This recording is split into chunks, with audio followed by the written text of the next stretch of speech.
I'm the dude. So that's what you call me. Are you a virgin? Yeah, not since I was 10. Are you there, God? It's me, Margaret. Come on to the coast. We get together, have a few laughs.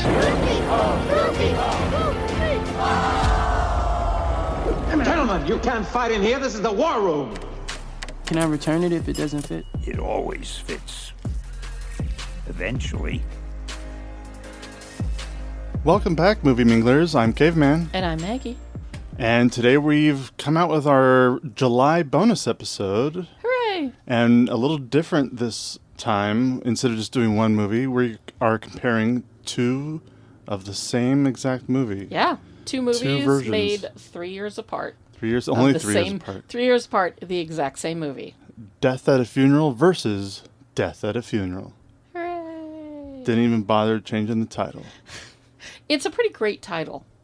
Sure, It's a pretty great title. Nobody dies. Well, Except for the guy who's already dead, yes.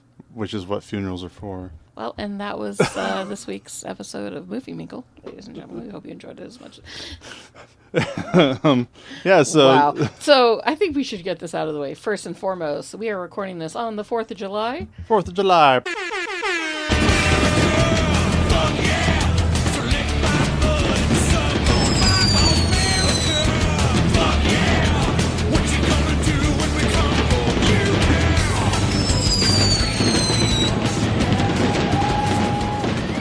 Anyway, Hey, we're drinking. we're drinking to celebrate. Yep. Some, mainly our day off. Mainly our day off. We've already had mimosas, So many mimosas. but we have leftover champagne. So So now we're just champagne drinking in champagne. it. Yep. Yay. Whee. Yay. Happy More 4th. champagne. Happy birthday, Steve Rogers. God, I wish you were real. So Death at a Funeral, the original from 2007, was a British comedy. It wasn't really on my radar for... No, this was something I think you introduced me to. Yes, it is. And I could not tell you how I found it. Like, I vividly remember hearing about the movie Hamlet 2 when I was in high school.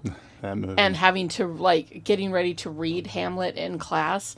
And I heard about this, movie called Hamlet 2, and I was like, I have got to see that. And it took a few years, but I was finally able to see it. I don't remember how Death at a Funeral came across my lap. It could have been, I for sure watched this movie 2010.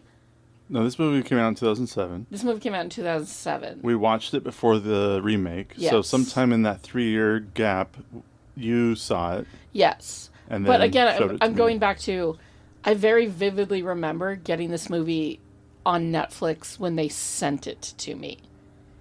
Oh. I remember... That's back then. That was back then, yeah. I have a vague memory of definitely watching this movie. Or maybe, my mom got it on Netflix and was like, you have to watch this. Because my family, I grew up in a house that really loves farcical comedy. And if you aren't aware of what farce is, farce is defined as a comic dramatic work using buffoonery and horseplay, and typically including crude characterization and ludicrously improbable situations. And that is probably my favorite kind of comedy. Oh, no, farce. Farce is For amazing. sure. When I took theater in college, there was, we got to study all sorts of different types of theater, but farce has always been it's always one of my favorites. Yeah. And from Shakespeare to Frasier to...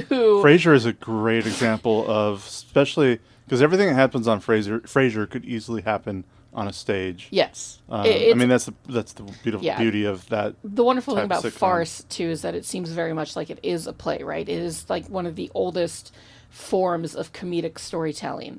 Back from, Shakespeare had a hand in it. A ton of people have had their hands in farcical comedy. Look at screwball comedies from the 50s. Look at Arsenic and Old Lace. That is 100% farce. And if you haven't seen Arsenic and Old Lace, oh my God. It's You showed that one to me as well. Yeah, it's one of the funniest stories you could ever watch. I've seen it as the movie with Cary Grant and Peter Lorre. Who could get it? I have seen it on play. I've seen it as play versions and local, local high desert community players doing arsenic in old days. And either way, it was so fucking hysterical the entire time. And yeah, so farce is a really wonderful thing. And that's what this story is. This story is a farcical comedy, but it's told in two different, geographic languages of comedy. The British versus the American, and specifically African American comedy. Yes. So it is drastically different, even though it is the same story. So I wanted to just shout out one of my favorite farcical comedies, and I got to see it performed live also in college, which was fun.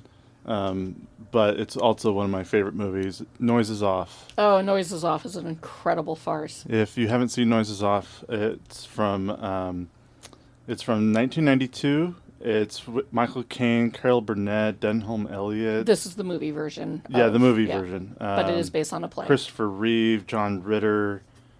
Oh my God, let's watch that. Yeah, there's more and more. It's such a good, funny. It reminds me. There's so many moments in it that remind me of Frasier. I mean, Noises Off did it first, but it's that kind of situational comedy where everything is going wrong behind the scenes. And so like people have to try to keep up appearances and keep things like looking presentable while like literally back of the house is melting down completely. Yeah. It's a good restaurant comedy. It's a good theater comedy, which is what Noises Off is. Right. It's set in a theater house. And, like, the behind-the-scenes madness of this live play is just insane. I like seeing, because it shows you different versions of the same play, like 3 different times, I think, because it's of rehearsals and then final night. But, yeah, just the fun part about it is they show you what's happening from the audience's point of view, and then in a different dress rehearsal or just a appearance, or what do you call behind the scenes? No, but what do you call an actual night of? Oh, so there's a dress rehearsal, and then there's opening night. Yeah, they do opening night, but anyway, they show you in one of the takes. They show you what's happening behind the what's happening behind stage the whole time, and then they go back. It goes back and forth. Yeah. So But to see that on stage as well, the movie's fantastic. But to also see that in person, have it turn the entire set around to show you what's happening behind scenes. I would like to see that in theater if it ever came back to town. So this movie, Death at a Funeral. Back to where we were talking about. God. So Death at a Funeral was directed by Frank Oz, who. When you don't think of Frank Oz, we all know he's a director, and do we? We do. People should. Okay, so obviously he does the voice of Miss Piggy and Yoda. Yes, and he's a great puppeteer. He's been behind the scenes of movies forever. Yes. We talked about him when we did Knives Out because he's the lawyer in that movie. Yes, Frank Oz is an incredible entertainer across many forms of entertainment. But I guess people should know, but maybe they don't, that Frank Oz is a wonderful director, and the list of movies that he is responsible for as a director is insane. It's insane when you actually go back and look at what he's done. Hit me with the stats. So he did The Stepford Wives with Nicole Kidman. Not his best work. Starting with that? I'm going from most recent to all the way down. Back in the past. The Score with Robert De Niro and Edward Norton. If people haven't seen The Score, that's a good movie. Really solid film, especially if you like Robert De Niro and Edward Norton. There's a bunch of character actors in that one too, but that really shine. Bowfinger, which also not my favorite. Bowfinger has a particular type of audience, but we're not that audience. If you like watching Steve Martin, Eddie Murphy. And a dark comedy. Yeah, that's... I have only seen it once, and I didn't care for it. Yeah, no, it definitely didn't strike my funny bone in any way. But I do know people who like it. Yes, so. And people that I respect who like it. So it's just one of those movies that you're like, okay. So another movie that kind of fits into the farce category, In and Out with Kevin Kline. In and Out is a great fucking movie. Great fucking movie. Hilarious. Great fucking movie. Well acted. Great story. Heartfelt. Yeah. Not mean. Yeah, In-N-Out's fantastic. The Indian in the Cupboard, which I grew up with as a kid. Yeah, I remember that movie. That movie was pretty spectacular and special. For a kids movie, it's up there as one of the as a memorable one. Probably my favorite comedy that Frank Oz did. I mean, there's a lot, so I don't know if I can. No, it probably is. What About Bob? I love What About Bob. It's one of my favorite. What are you gonna say about it? It's one of my favorite Bill Murray movies. It's a movie Is it because it hasn't aged well? No. It's mainly because my family loved this movie when I was growing up. But I always just was never into it when they would watch it. So this movie's, I mean, What About Bob came out in, the early 90s, easily? Yeah. Yeah. I think So this movie had been in my life for a really long time. And it was always one of those movies that, I've enjoyed, but I enjoyed other movies more. And since I've grown and have gotten a hold of more movies, I don't know. I haven't I'm seen talking about it. Bill Murray comedies, though. I haven't seen it in so long. I almost don't feel like I can judge it. But, I just remember it not being my cup of tea. I found the humor in it, but it wasn't my favorite. When it came to Bill Murray comedies, Groundhog's Day, fucking Ghostbusters. Of course, Ghostbusters I mean, and Groundhog's Day. Ghostbusters. I mean, I watch Groundhog's Day every Groundhog's Day, but I don't watch What About Bob every year. No. So it's just, it's not up there for me. And I respect that it's up there for some people. And people quote it to me all the time thinking that I love it, and I'm always like, How about the best in Frank Oz comedy? well, I have to see his whole entire... Well, I think as far as... yes, I haven't seen every Frank Oz movie he's done, but... I mean, to me, it's this and Death at a Funeral. See, I guess when I think about Frank Oz, I think about him in... the Blues Brothers, and I think of him in, maybe I think of him more as an actor, appearing in little comedies. Sure, he does a lot of cameos. I mean, he also did Dirty Rotten Scoundrels and Little Shop of Horrors, which is probably the best Rick Moranis movie. Directed Dirty Rotten Scoundrels? Yeah. Then that's the best Frank Oz movie ever. That movie is... It's also flawless. It's also been a long time since I've seen Dirty Rotten Scoundrels. If it's been a long time since you've seen Dirty Rotten Scoundrels, we need to rewatch Dirty Rotten Scoundrels because Michael Caine and Steve Martin are so goddamn funny in that movie. That movie is flawless. So we have to watch it soon. All right. Then you've got, like I said earlier, Rick Moranis is probably his best movie. Little Shop of Horrors. I mean, I grew up with Honey, I Shrunk the Kids. Yeah. And Ghostbusters. I don't like Little Shop of Horrors. Some things need to be discussed before you get married to somebody. I just remember seeing it as a kid and being freaked out by the puppets. You know that I get... When was the last time you watched it? It's been a very long Well, time. now we're going to have to watch Dirty Rotten Scoundrels and Little Shop of Horrors. Fine, but I don't like scary puppets, and you know that. He also did The Dark Crystal. Well, yeah, speaking of scary puppets, you got Muppets Take Manhattan and The Dark Crystal. Yeah, Muppets are fine. Muppets are cute and funny They're and cute, Fozzie and everything's great. Gurmy. I fucking hate The Dark Crystal, and people are going to come at me for that, and I'm sorry, but it terrifies me. It scares me. And I'm allowed to be scared and not like things that are scary. So leave me alone. It is scary. I don't like those giant raven goblin guys. And when I watched the first episode of the reboot, I still didn't like it. Oh, I love the reboot. Their use of miniatures. Yeah. Anyway, it was written by Dean Craig, who wrote both this 2007 version and rewrote it for the 2010 version.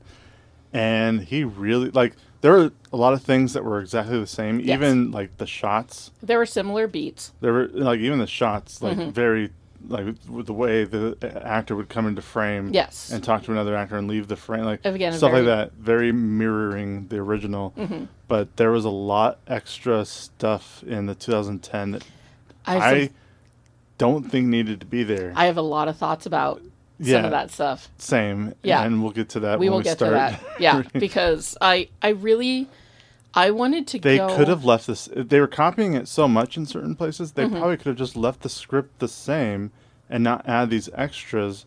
But I feel like the studio maybe gave the writer notes about how to write a comedy in America.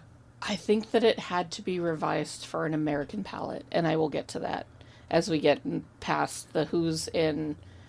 Because, spoiler for people who don't know Maggie and me, but we love British comedy. We fucking love British comedy. I think a lot of British comedy, if not most British comedy, is funnier than a lot of American comedies. Yeah, well, I mean, definitely for a time, right? Like, I think... Because I don't think that the Brits could have done anything like Parks and Rec, but Parks and Rec is different than, like... The Office. The Office. Sure. You know, if you just have to look Even at the Parks American... and Rec is technically a spin-off of The Office, but yeah, Parks and if you Rec look is at the definitely... American Office versus the British Office, like, it's... Obviously, they're different. Yes, American and British humors are quite different. I'm just telling you which one I prefer. Yes, we do like a lot of British comedies. I mean... I like a lot of comedy. Monty Python is one of the greatest things to ever exist. I grew up on Monty Python and Weird Al. Fawlty Towers. Even though Weird Al's not British, but still, that's my humor. That's where my humor comes from. Fawlty Towers is a perfect example of pure farce. Yes, absolutely. You know, you take these beloved these characters that you love, even though they're all kind of assholes, but they're like, no, they're all assholes. They're just... They are. There's not a great one among them. No, they're really... Well, Manuel is as pure as the undriven snow, but that's just because he's Manuel. But Fawlty Towers is pure farce, and that's what I grew up with, right? It's a Mad, Mad, Mad, Mad World, which is an American story, is pure farce, but that's what I grew up with. That's the reason I love farce. But yeah, British comedies are often delightfully twisted and very dry, and that's where the humor comes from. Dry humor. It comes from seeing... Tickles me more than... Like, uptight white people, you know, in situations that are so beyond the realm of normal, and it throws them out of their comfort zones completely. Because we all know how, like, the British like to be comforted and ignored and left alone, and, you know, like, everything has to be... It's very much a British stereotype that everything has to be in its own place, and everything, you know... You tradition keep and proper. Yeah, tradition and proper. You keep a stiff upper lip, and you pretend like nothing bothers you, right? You're not allowed to have emotion. It's really funny watching these sorts of people then get thrown into... Like they have no choice but to deal with this insane situation that they're in the middle of. And do it the best way they can without appearing out of control. Yes, or out of character. And it's a lot funnier than watching a bunch of American assholes who are all selfishly trying to get through a hard situation to meet their end game for their own personal needs. Yeah. And that's what I got out of the American one. Like, I really wanted to go into this story with love for both productions. And I do have love for both productions. And I do think that both productions have pluses and weaknesses that the other one doesn't have, right? I didn't want to have to end up comparing them. But they are so different, I don't have a choice. But like I said, at the same time, there's so many similarities. There are so many similarities, but like, that they just straight up copied. And Robert would never be as skeezy as Ryan, is all I'm saying. Like, there were certain things that the American version added to it. The American version is unoriginal, wholly unoriginal, but not in that it straight up took a British script and changed it to an American audience and made it. They quote other movies. They quote back to stereotypes. Like, all of their comedy is like, you've got to know this established comedy already. Like, you can't have Danny Glover.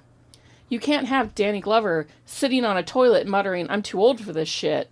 Right. Without knowing all of what it, he's referencing. Right? But that makes that movie unoriginal because it's not just a remake. It's a remake that's referencing another property in order to make you laugh. Originally, the original is now frozen in time because they didn't make references to things around them. Like, the new one even references things like, you know, they make fun of Amy Winehouse's drug addiction like a couple years, or not even a couple years, I think it was like 15 months before she died. Oof. And... yeah, it's... So things like that, it's like you make... That is what my definition of a movie that didn't age well is when it starts making references that are happening in the time period And a lot of American comedies only know how to do that. Yes. They don't just make comedy to be funny. They have to make a reference to something that the audience knows about. Mm-hmm. It has to be topical. And we got to make fun of that topical subject. Whereas British comedies don't do that. Yeah. And that's why I find them superior. I'm a huge fan of Saturday Night Live. Huge. I have been all of my life. Like, I watched it from an early childhood on because my dad loved Saturday Night Live and he would let me stay up and watch it with him, right? And then I developed a love for it, and then the cast changed over the years, and I grew with the cast, and I changed with the cast. And I remember seeing a lot of these episodes air live, right? Like, I was there watching the first Saturday after 9/11 at 11 o'clock or 11:30 at night, wondering how they were going to handle this situation, right? I love Saturday Night Live because I love topical humor, right? The world's a shit show, so we're going to make fun of it. But there are a lot of Saturday Night Live skits that I have forgotten because they're topical to the moment when they happen, right? I've been listening to the Seth Meyers and Lonely Island podcast, and the Lonely Island are the three guys responsible for all of the digital shorts, like Dick in a Box and Mother Lover and Lazy Sunday, Jack Sparrow, right? Like, if you were a fan of Saturday Night Live in that era, you're probably a fan of the Lonely Island. You love Andy Samberg and everything that he does. But, like, I've watched Popstar Never Stop, Never Stopping. I just rewatched Hot Rod. Like, I love the Lonely Island. Caveman has somewhere a copy of Popstar Never Stop, Never Stopping on vinyl, right? And so I love those guys. And so they're going back and rewatching all their digital shorts and talking about them and basically giving commentary about how they were created and also talking about that era of Saturday Night Live. That's an era that I loved, so I've been just eating up this podcast. It's been a ton of fun listening to these four guys who I adore, these four great comedians, talk about their past at SNL, which was like a heyday for me. So I very much enjoy that. I love topical humor. I love American topical humor. Is where I'm getting at that. I can't speak too much on, African American humor because I'm not African American, but like African American humor is also skewed differently from like, your and my like white American humor, right? I get that. Yeah. And so, and the remake of Death at a Funeral is very quintessentially made for a black audience, right? It's a entirely African American cast. It's the references are for them, the jokes are for them, it's all for them. It's not that it means that only they can watch it, but it just means that they're going to be jokes that we don't fully understand. There's things that we're going to be like, why did they say that? Or why like, did they... Why is she acting that way, right? We don't fully get the situational comedy there. As we also don't get the uptight, rich British aristocracy. There's certain things I don't understand about the British humor as well. So it all just kind of depends, but the long and short of it is that I feel like the British version is somehow more wholesome. And I found that the American version was just ruled by a bunch of selfish assholes with different selfish asshole means. I think there were a lot of studio notes. There were a lot of studio notes. But I don't think... I think that it was because they were like, if this movie is going to make money in America, they had to change it. And it may have worked out for them because... It's the higher grosser. It is the higher... Well... Not by as much as you might think. I know, it was a very thin margin. I did happen to notice that. So, it was made... The 2007 version was made for $20 million. Mm-hmm. The 2010 version was made for only $1 million more. So... 21. 21, okay. The British version made 47 worldwide. Mm-hmm. And the American version made 49 worldwide. So only 2 million more. However, and this is where it comes into... I mean, I don't know how much of Death at a Funeral from 2010 was worldwide. I don't know how widespread that was. Yeah. I don't know, what kind of... if it even found much of an audience. But at least this is what it made... The British version only made $8.5 million in the States. Mm-hmm. The American version made $6 million internationally. Okay, so in other words... So the American version did worse I can't even do that math when I'm sober. Yeah, the American version did worse overseas than what the British version version did. was. Yes. Right. But for their countries, Yeah. they enjoyed it. Yes. So largely the is where they got British version made the more British money in Britain, and the American version made more. Yeah, which makes sense, of course, Yeah. because that's who the audiences are Yes. Directed towards. I can't even say either that like I'm angry that the people behind the American version changed a lot of stuff because they literally did have to. And I just want to get that point across. Like, although this particular type of comedy doesn't sit well with me, and there were a lot of parts of that movie that like made me viscerally like cringe, unfortunately, which I wasn't expecting and had completely forgotten about. The British version? The American version. Yeah. Yeah. The 18-year-old especially, I will be ranting about in a little bit. That's I got a list of so things gross. too. But they did have to change it to skew locally and to make money. And so I understand that that's why they did that.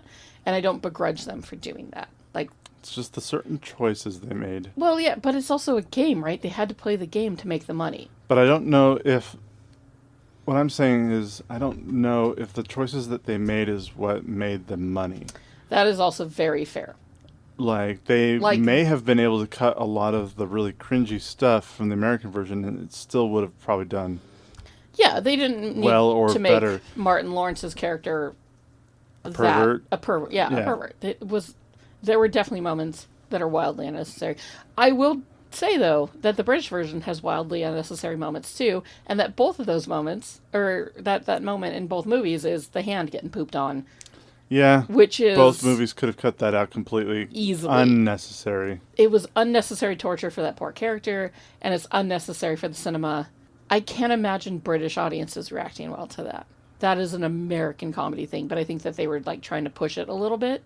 Like they were like, "Oh, Britain, look at how edgy we are! Look, we did the poop joke." The poop on the and hand. I don't know how well it was received. But I will say that it looked worse than the American version was so much grosser. There was more poop on the hand, and it was a color that made me.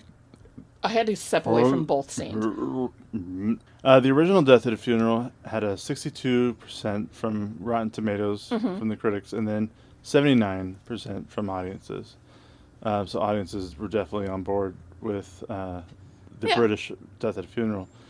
Whereas the American 2010 version was a 43 from critics and 45 from audiences. Ooh. So some of the points I think you and I might be talking about are not just because it didn't age well in the last 14 years. Right. It was just not good. Yeah. No. Okay, that's fair. That is fair. Actually, now that I know that, I think I feel a little less guilty about not liking the American one. So the cast. Oh my god. What a cast. What a fucking... I mean, honestly, on both sides of this movie. On both sides, sure. There are some good... The American version got some For what the hitters. American version wanted to be, yes, it was good that they got the actors that they were able to get because they are... That's the draw. But see, then at the same time, the American actors that they chose they have made careers on being comedians. The actors in the British version are not comedians. They are dramatic actors. So much funnier than the American actors. Which is also something to be said about British comedy, is that some of the funniest British comedians are funny because they are like Shakespearean taught actors, right? It's almost like not to really understand comedy. I can't even say that because that sounds very snobby.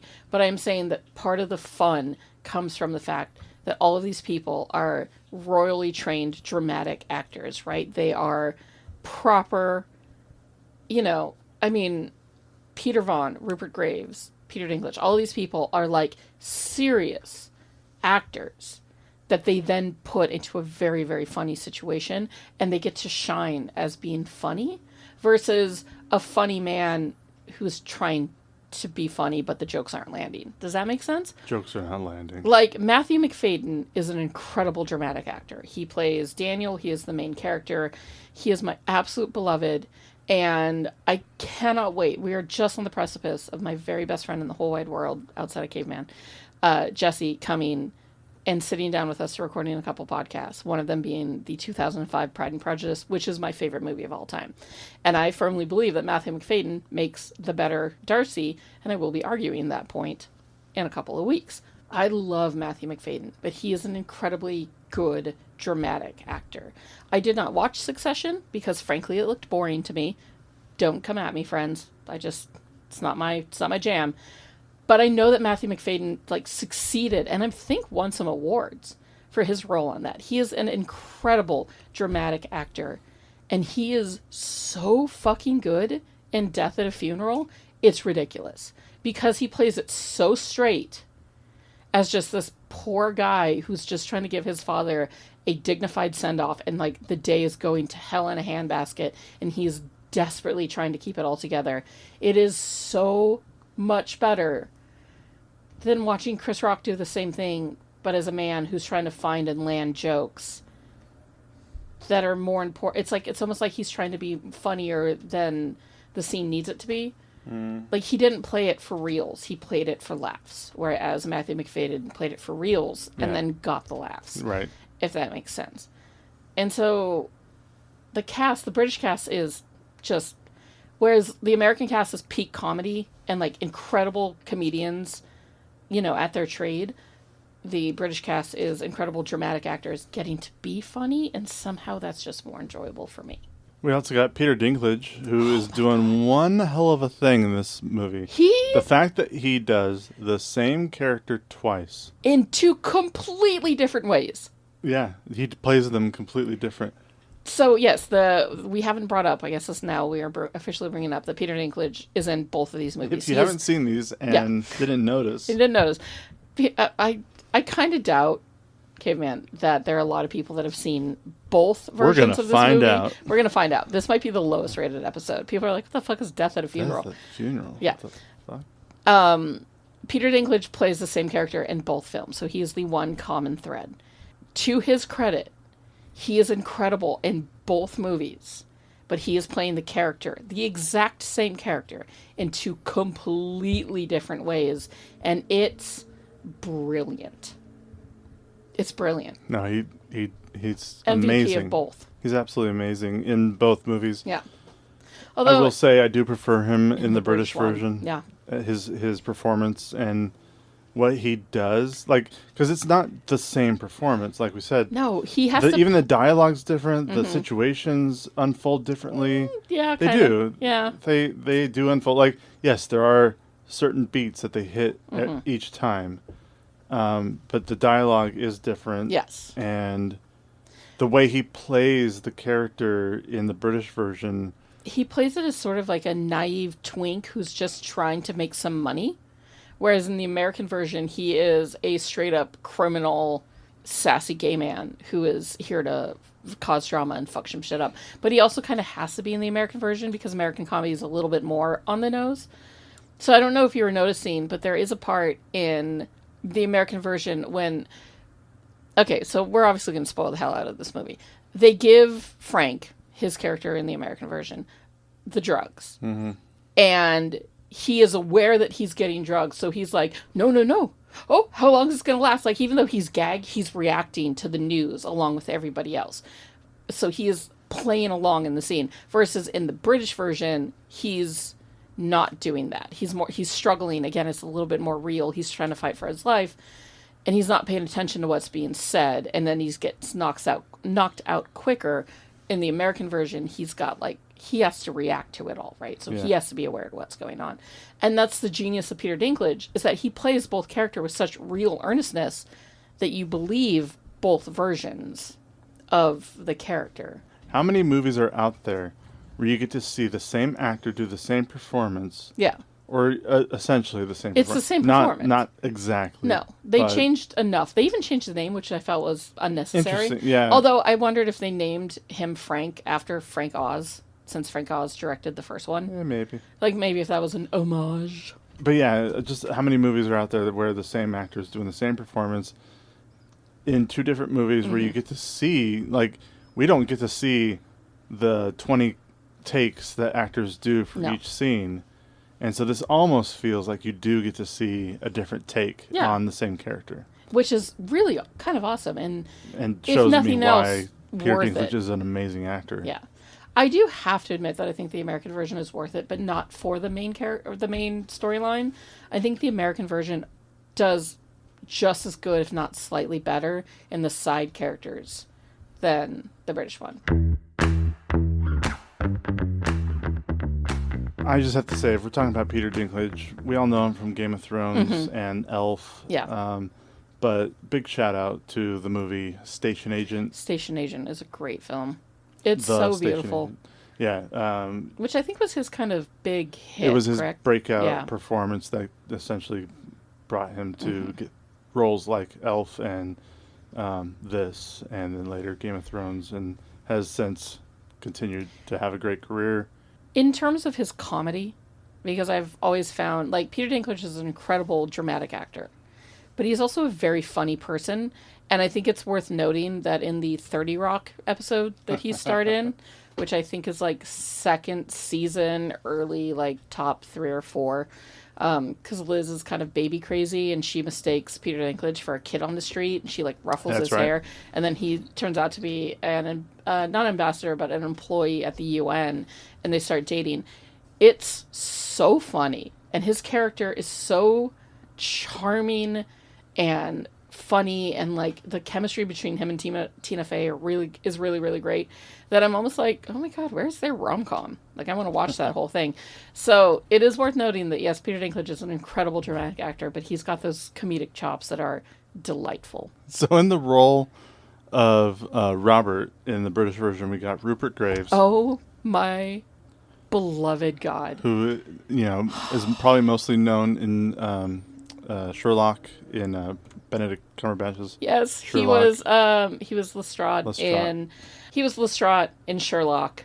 Some of my friends out there, Karen, this is for you, will remember him from the 1985 classic A Room with a View, in which he's a very young man and runs around naked in one scene, and it's quite pleasing. But yes, Rupert Graves is an incredible kind of British character actor who's been in basically everything British for a very, very long time. He is a phenomenal actor and so hot, it drives me crazy. Ewan Bremer is another actor who just that British character actor that when he pops up, I'm always just like, hey, I know that guy. Yeah, I know him mostly from Love Actually, I think, is where I would say, when I see Ewan Bremer, I think of him. I mean, yeah, he's in Love Actually. He's in Trainspotting, which was a big one for him. Pearl Harbor, I remember his character in that one. Black Hawk Down, Snowpiercer, Wonder Woman, Our Flag Means Death, as Buttons. Oh my god, Buttons! And that's your Buttons. Oh, my soft boy, he's a seagull. It makes me sad. Actually, goddammit, it's his fault that every time I see a seagull, I think, Buttons. Oh, boy. And then, it's got Keely Hawes, Andy Nyman, Daisy Donovan, just supporting the cast. And then Alan Tudyk. Motherfucking I love worldwide Alan treasure. Tudyk so the fucking actual much. goat, Alan fucking Tudyk. I mean, you've got him as K2SO in Rogue One. You got him as Sonny in iRobot. You've got him in every Disney movie for the last, 15 years. He's got Firefly and Serenity. Yeah. He was Wash. For fuck's sake, he's Hey Hey in Moana. That is his entire role in Moana is Hey Hey. One of my favorite characters in A Knight's Tale. You know what's insane? Is he's from Texas, but sometimes he does a better British accent than some British people.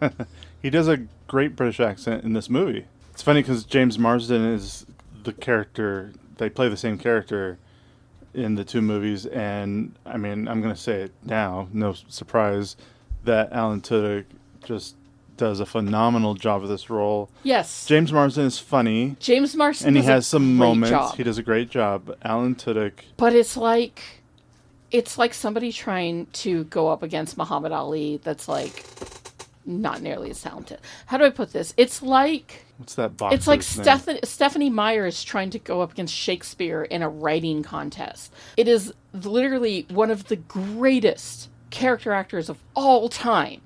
And James Marsden.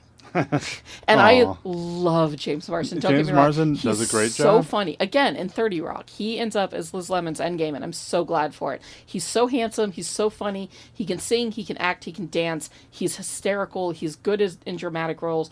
James Marsden is a phenomenal actor. But Alan Tudyk is Alan Tudyk. So there was no hope in that competition. No, and I love that Alan Tudyk has found a place in voiceover. Like, he does a lot of TV. He does a lot of cartoon voices, like television. Yeah. He's the Joker, for fuck's sake. He played Iago in the Aladdin remake. Like, he's so good in everything he do. I am never unhappy to see Alan Tudyk and everything. Oh, Everybody keeps talking about that Resident Doctor show. We might just need to sit down and watch it. We just haven't gotten around to it. Resident Alien, yeah. But everybody talks about how great he is in it. Alan Tudyk is a goddamn worldwide treasure. So I almost feel bad for James Marsden because he didn't hold a hope in hell, but he went into it feet first, and I applaud the shit out of that. Jane Asher, of course, is in this movie. Chris Marshall, who is also from Love Actually and Four Feathers. Yes, I really like his character in Love Actually. I like his character in here. Peter Vaughn as Uncle Alfie. And? Well, he plays Aemon. I think it's Aemon or Aegon. Aemon Targaryen.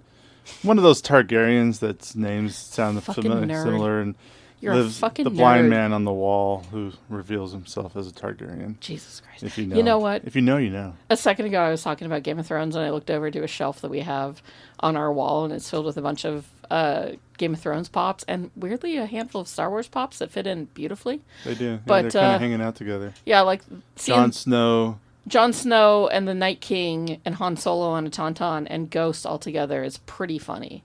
Actually, yeah, they fit very well They together. fit very well together.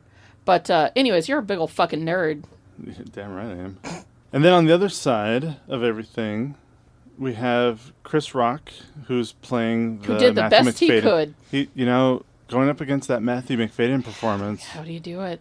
But Chris Rock's character is so different. I almost feel like he's not so much of an... No, he's kind of an asshole. They're all a little selfish. The American cast is just a little more assholery. So, like, yeah, Chris Rock he's trying his best, but he's playing it the way that Chris Rock would play it, and I don't think that was necessary. But he did better than, say, Martin Lawrence?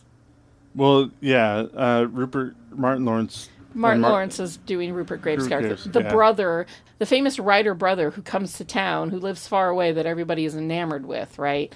Yeah, Martin Lawrence really doesn't do much in this movie. No, he doesn't, except he usually doesn't do much in any movie, but... Also true. Except for Bad Boys. But like, you haven't seen Bad Boys 4, and it looks to me like he isn't doing much in that either. Nobody saw Bad Boys 4. Actually, that's not true. Unfortunately, he did really well. Yeah. Probably one of my favorite cast changes for a character was Keith David. I liked his priest better than the British priest. I will agree with that. But that's because I absolutely love Keith David. That voice alone. Keith David has such a just natural... I'm not even just the voice. He walks into a scene and he carries a gravitas with him, right? That just, you feel it, which I think lends to the character of the Reverend. Although he doesn't... the Reverend has only so much to do in this movie. We haven't even gotten into what the plot is, but the Reverend does have... Well, it's a big cast because we're doing 2 movies. Yeah, so the Reverend has a part, but yes, Keith David has more presence, but Keith David will always have more presence than anybody else on screen, and I am never unhappy to see his beautiful face. Loretta Devine plays the matriarch, the mother, the wife of the departed. That Jane Asher played. Yeah. She's kind of awful. She's pretty awful. The way she treats her son and her sister and her daughter-in-law. Yeah. Like, I understand it from the British woman's point of view. Like, the British mom is a kind of mean to her son and very mean to her daughter-in-law, but Loretta Devine as Cynthia is downright There's some cruel. things that are overboard. Yes. Like when it's played for laughs, but it is cruel. She pushes Regina Hall off of her chair. Yes. which is just only for laughs. No, that's 100% for laughs, but it's right? so unnecessary and just like it's hard for me to watch movies like this and not think about it from the point of view of Reddit's "Am I the Asshole?" Because I've read, and I am a casual reader of the "Am I an Asshole?" thread. But even as a casual reader, I was watching this and I was like, everyone sucks here. Everyone's just terrible. Everyone sucks here. Ron Glass, who plays Book in Firefly and Serenity. Which is funny that Alan Tudyk's in one and Book's in the other. Yeah. Well, Ron Glass is another one of those very delightful dramatic actors that it's always nice to see in comedy, because very much in a, in sort of a British comedy way, he's a very dramatic actor that gets to play funny, and it's so effortless and so much fun to watch. I mentioned Regina Hall already, which... Why do I recognize her name?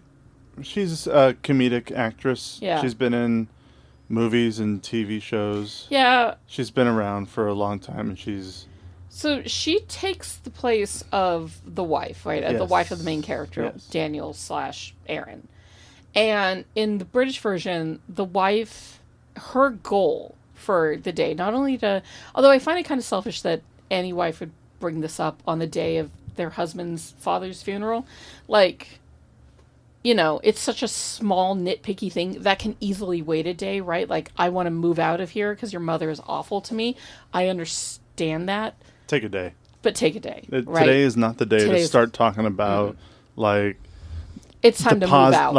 Like deposits and... Yeah, flats and... Yeah, there's a lot of stuff happening, but right. The guy's dad just died. Yeah, and that's just moving and finding a new home. Yeah, both movies do that. The American version is, I want to have a baby, so I want to have sex with you, and I want to have sex with you at your father's funeral.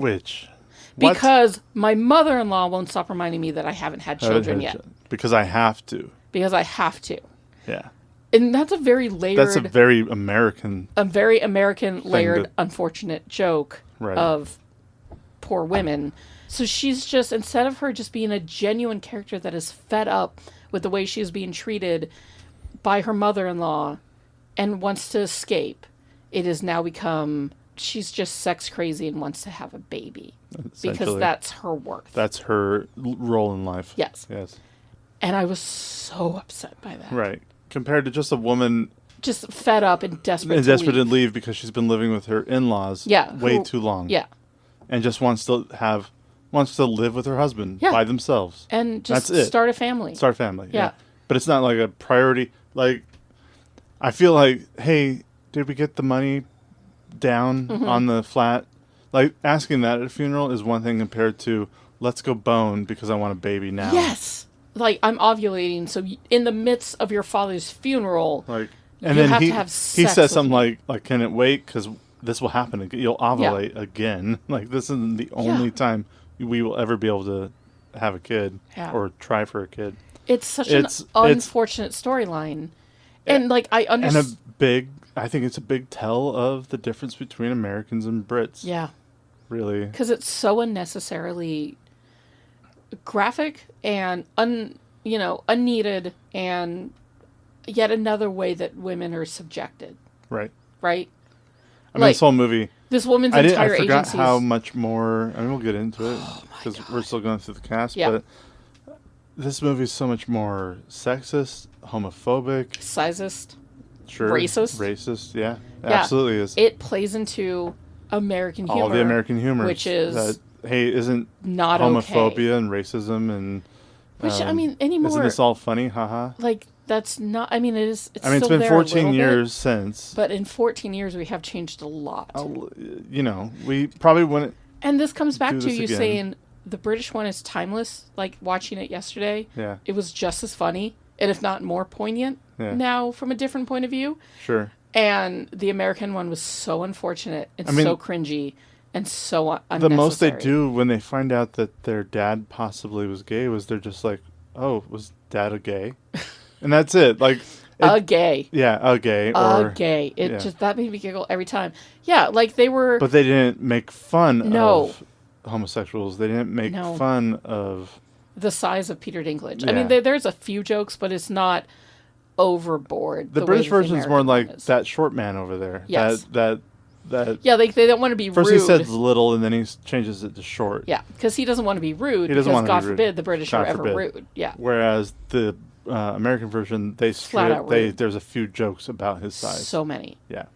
And even the same use of the joke, which is he's 4 fucking feet tall. And these are only 3 years apart. I know. It's not like time changed so much and the way we view the world has changed so much. It's 3 years. It's 3 years. And the line, because both scripts have the line, how could anyone not have seen him? He's 4 fucking feet tall. In the British one, it is said with such honesty that it's funny. And in the American one, it is said to be mean. Danny Glover's in this movie. Oh my God. Did you know that? You know what? I feel like that was perfect casting.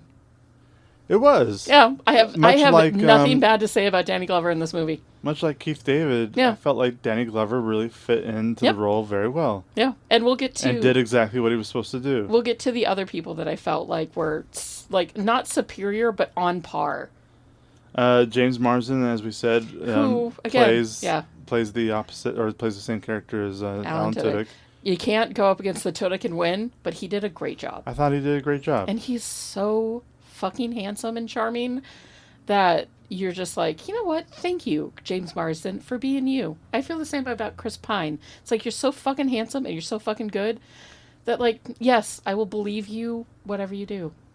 Tracy Morgan plays the cousin? No, he's a friend. He is a friend of the... He's a friend of the famous. I believe he's a friend of Aaron/Daniel. Right. Right.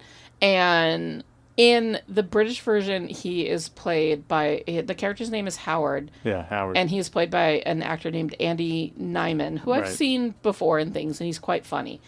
But I can't help but fucking love everything Tracy Morgan does and says, so I am always 100% for Tracy Morgan rolling into a movie and being Tracy Morgan. I think Andy Nyman did a better job at the scene... The neurotic scenes? Well, no, the scene with the mother.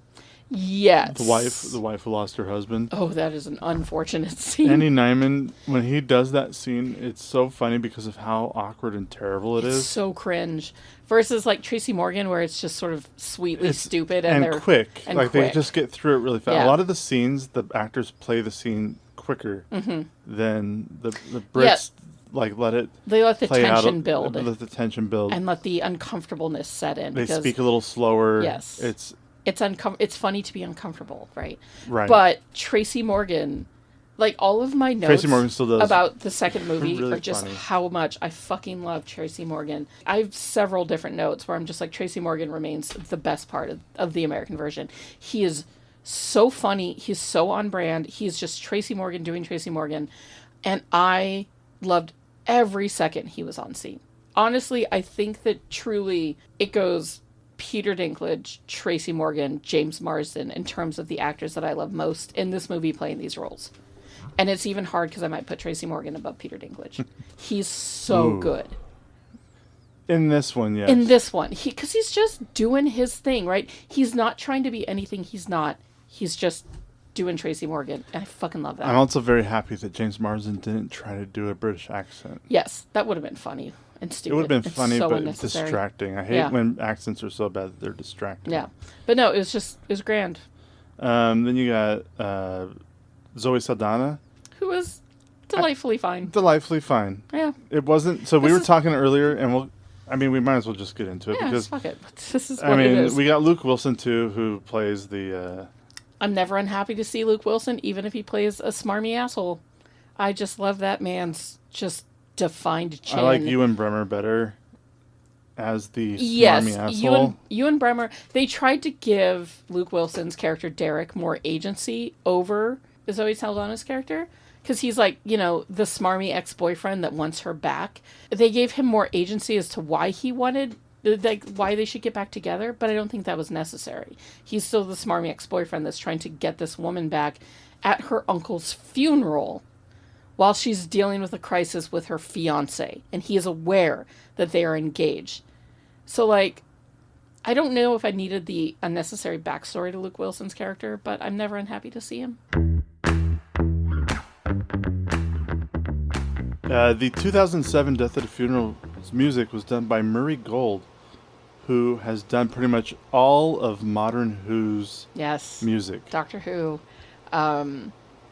He has done some incredible themes for Doctor Who. Right, for Doctor Who. Yeah. Like, fucking the Song of the Ood, the Song of Freedom, Eleven's theme. And that's just off the top of my head. The Dr. Donna score. Oh my god. The main theme, like, I know it's changed throughout the years and it's still based off of the original, but... Yeah, but Murray Gold has killed it on the music of Doctor Who since it re-premiered, and I don't think he gets enough love for that. So, good fucking job, Murray Gold. Right? And then... It's funny, as soon as you said his name, I immediately perked up and was like, Doctor Who. I know him. The remake music was done by Christoph Beck, who worked on WandaVision, Free Guy, Hawkeye, Ant-Man trilogy, Frozen 1 and 2, the Ant-Man trilogy. Frozen 2, look, that's a podcast for another day, but Frozen 2 is better than Frozen 1, and I will fight for that knowledge. It is the better film. I don't know if I agree with that, but we're not doing that film right now. Not yet. To be continued. Oh, don't turn the fan off. It's so hot. Yes, that noise was the fan going on. Oh, my God. It does create a lot of noise. So. We are going to have to figure out a way to record here in the depths of summer without air conditioning. Topless. All right. It's the only option. Kids have to go, though. Maybe topless podcasting, because that's how we make revenue money in a different way. I'm entirely topless podcasting, naked, only on OnlyFans. Look, I'm willing if you are. Yeah, I'll be topless, for sure. God damn it. Christoph Beck, of course, has done a lot of stuff for the MCU, but 163 projects since 1993.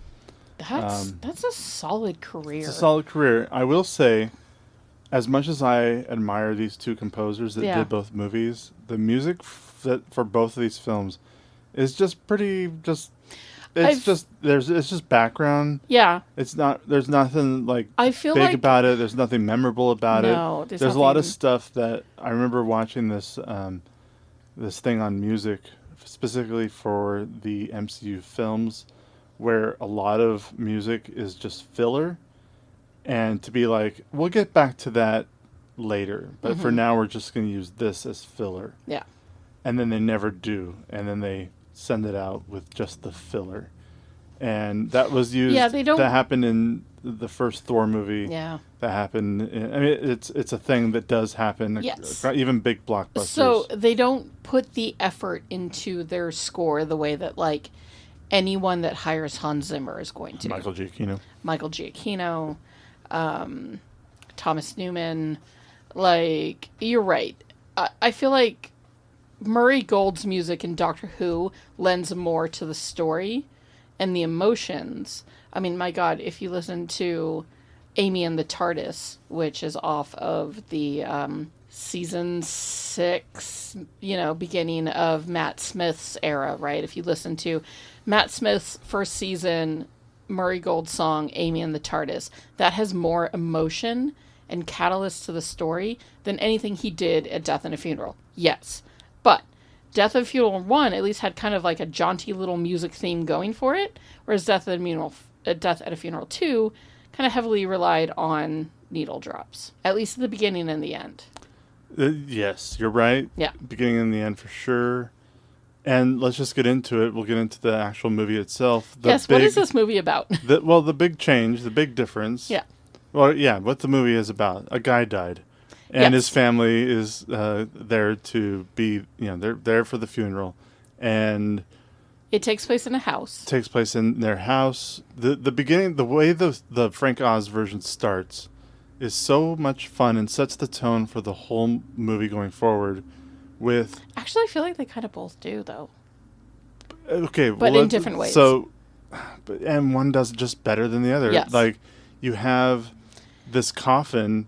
going through all the streets, and they already start the comedy with you watch it go on a roundabout, and you watch it go right when it should have gone left, and so it has to turn around and do a U-turn and go back to the left, and which is more funny than just the coffin getting stuck in Hollywood traffic.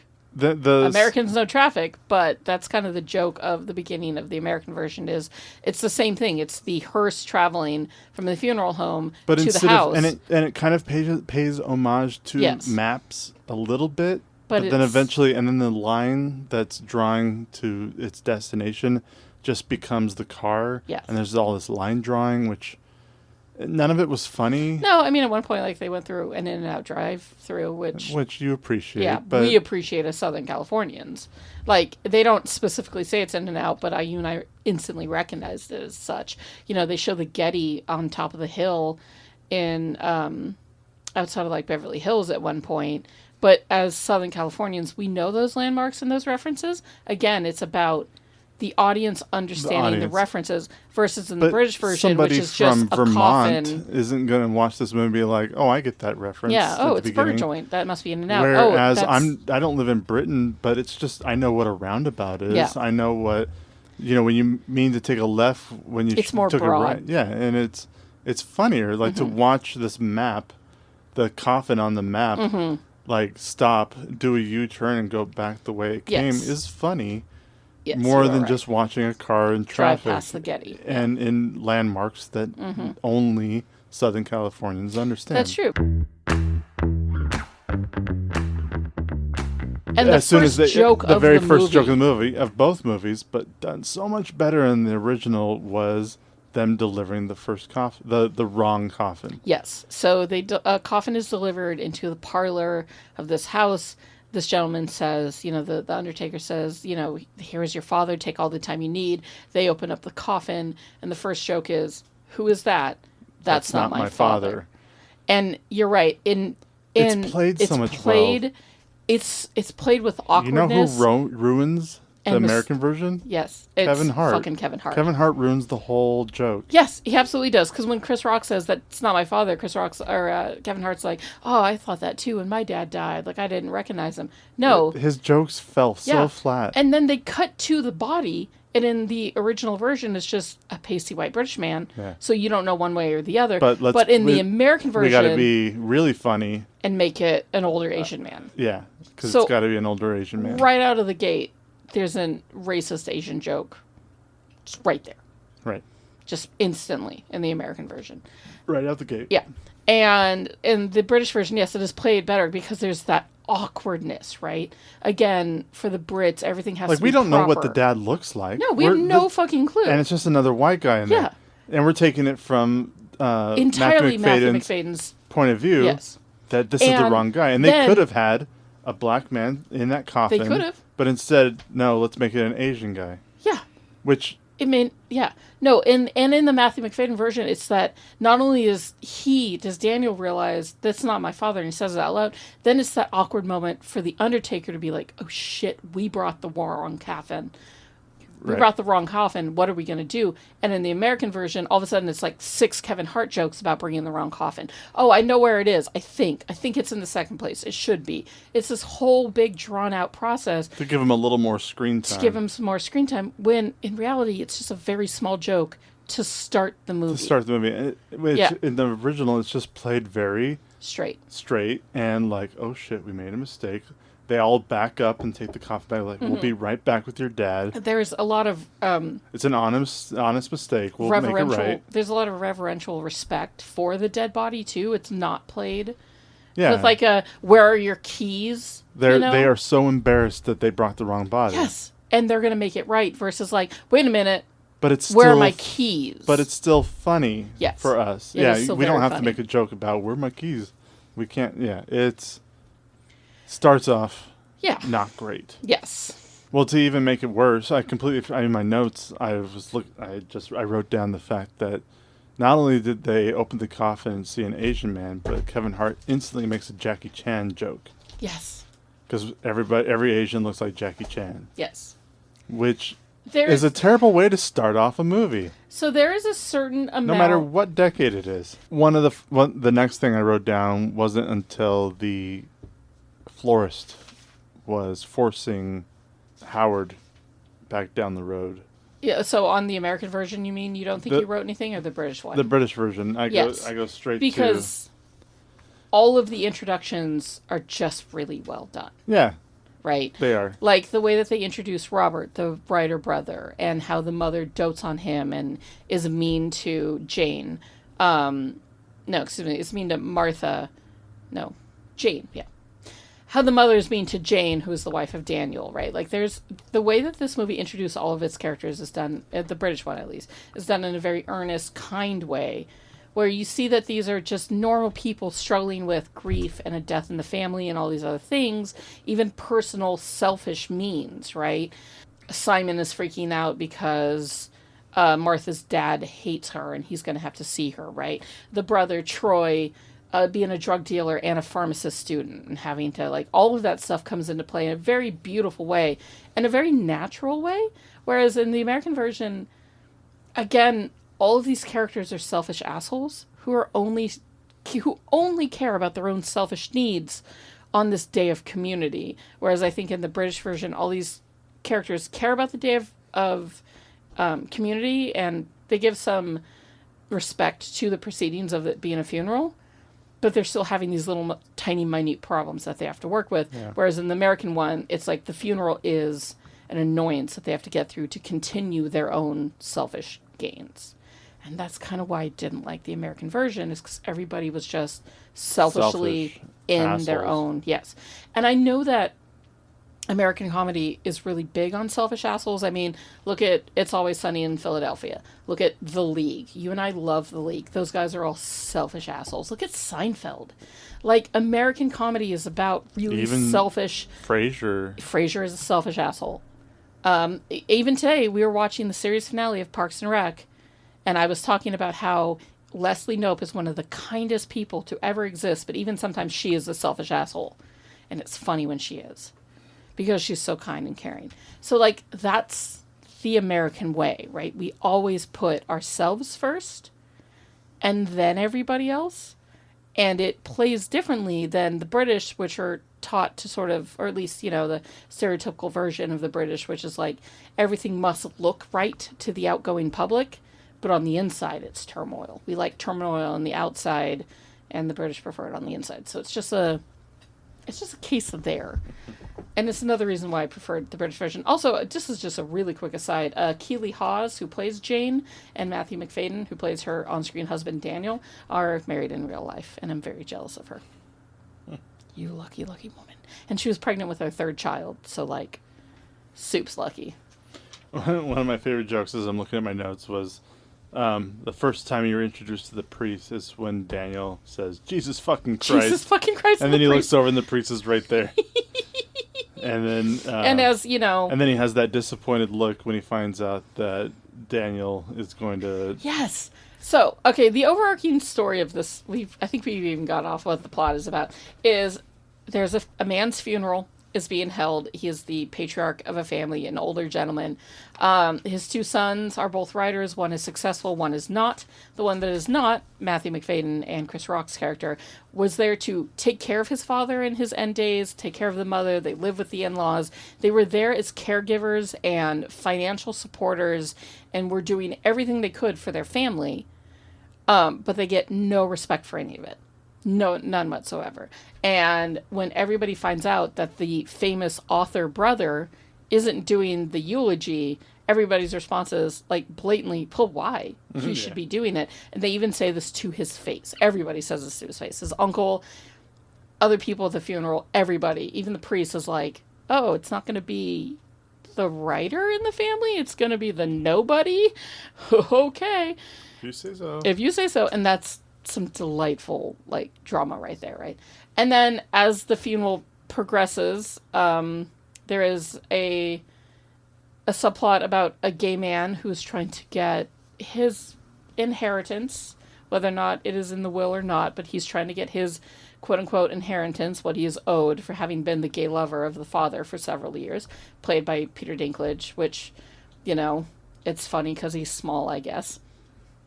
Yeah, the story didn't necessarily have to have... No, it didn't need... And in fact, it wasn't even written for a little person, but they changed the character to fit Peter Dinklage because they realized that Peter Dinklage was the best person for the character, which I appreciate. So well. Because he does such a great job. It wasn't written to be a smaller person. It was rewritten because Peter Dinklage was the best possible actor, which I think is a beautiful use of inclusion, right?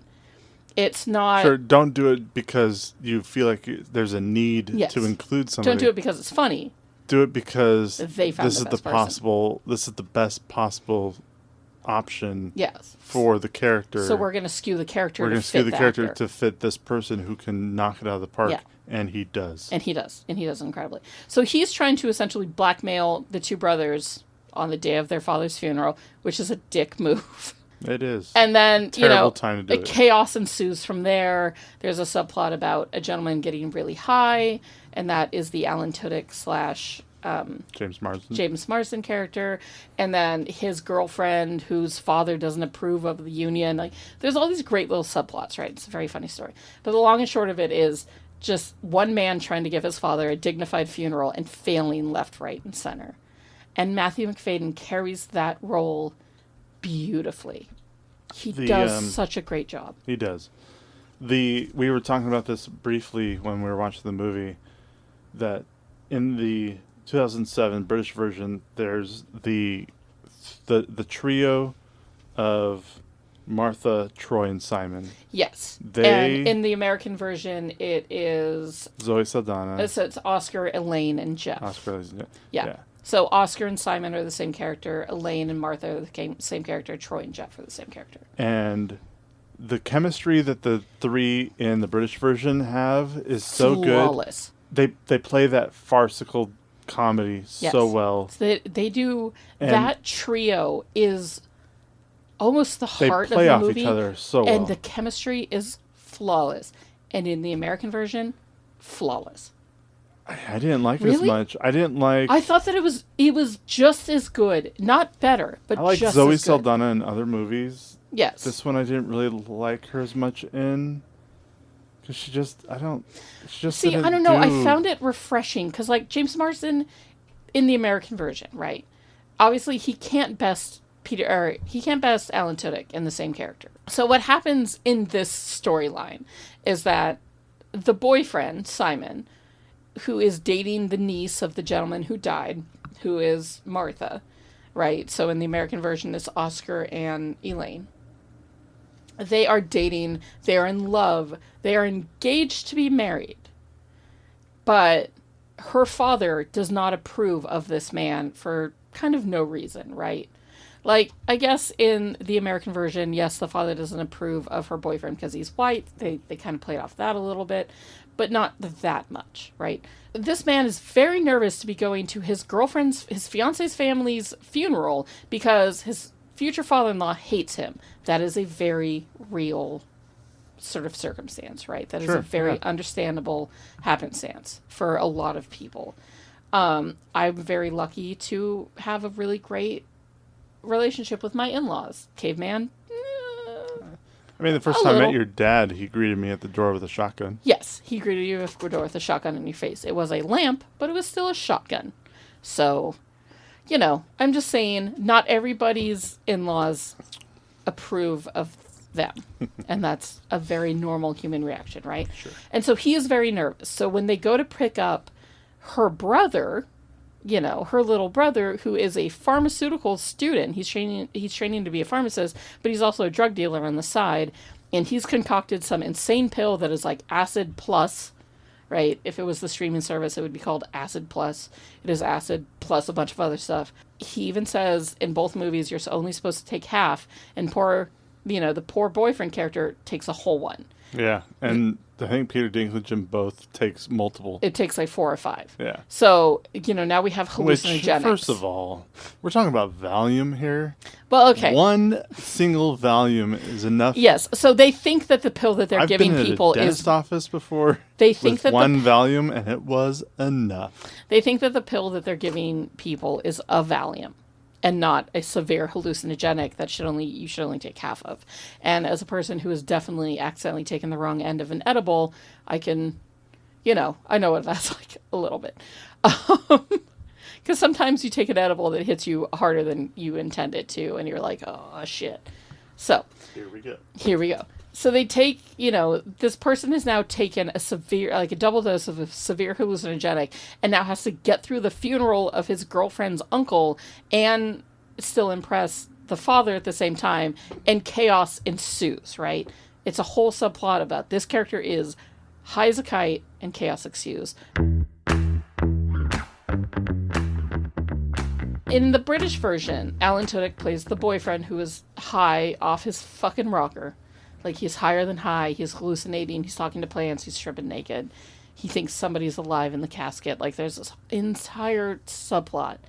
And it's really well done. And the chemistry between him, his girlfriend Martha, and her brother Troy is beautiful. It's really funny. And I honestly, because I was so sort of against Chris Rock's character, his wife's character, and Martin Lawrence's character in the American version, because all three of them were so gross that I couldn't root for them, I found myself connecting to Zoe Saldana and Jeff, played by Columbus Short. Yeah, Columbus. So Zoe Saldana, James Marsden, and Columbus Short, who plays Jeff. Although I don't know if I've ever seen Columbus Short in anything before and since. No, the only thing that I had seen before that I recognized was Stomp the Yard and The Losers. Oh man, this guy really hasn't gone on to do anything. Imagine you'd think that that he would have, with The Losers, he had Idris Elba, Zoe Saldana, Chris Evans, Jeffrey Dean Morgan. I don't remember The Losers. It was not great. Oh, well, there you go. Yeah. Wait, Zoe Saldana and Chris Evans were in a movie together before Endgame? Yes, they were. 2010. Same year as oh, yeah. Same year as this movie. Here's this guy who thinks he's in a movie with Chris Rock, Martin Lawrence, Peter Dinklage, Danny Glover, fucking Ron Glass, Loretta Devine, James Marsden, Zoe Saldana, Tracy Morgan, right? Like, I'm sure this guy thought this is my moment. And he does fine. He's fine. He's fine. But I guess I don't know. I find Zoe Saldana as a put-upon girlfriend to be enjoyable. She was fine, but I thought Jane from the other movie did better. Yes. I thought Martha. Obviously, we keep talking about. Oh yeah, that's right. Yeah, we keep talking about Alan Tudyk being the goat. I'm just saying that I was so against Aaron and Ryan and Michelle as characters, right? Aaron's just an asshole trying to get through the day. Michelle's an asshole who wants to have a baby. Ryan's an asshole who's hitting on a barely 18-year-old and is obsessed with the idea. 2 weeks after? A week. Is it a week? This girl has been 18 for a week, and he is hitting on her and trying to seduce her. She's still in high school. All the jokes in the 2010 version are dirtier. She is still in this girl is still in high school. She is a week from turning 18, and Martin Lawrence is hitting on her as if she is a full-grown woman, and it made my skin die. It was so gross. And I guess we're getting into it. That whole entire tiny subplot ruined this movie for me. Because that's fucking gross.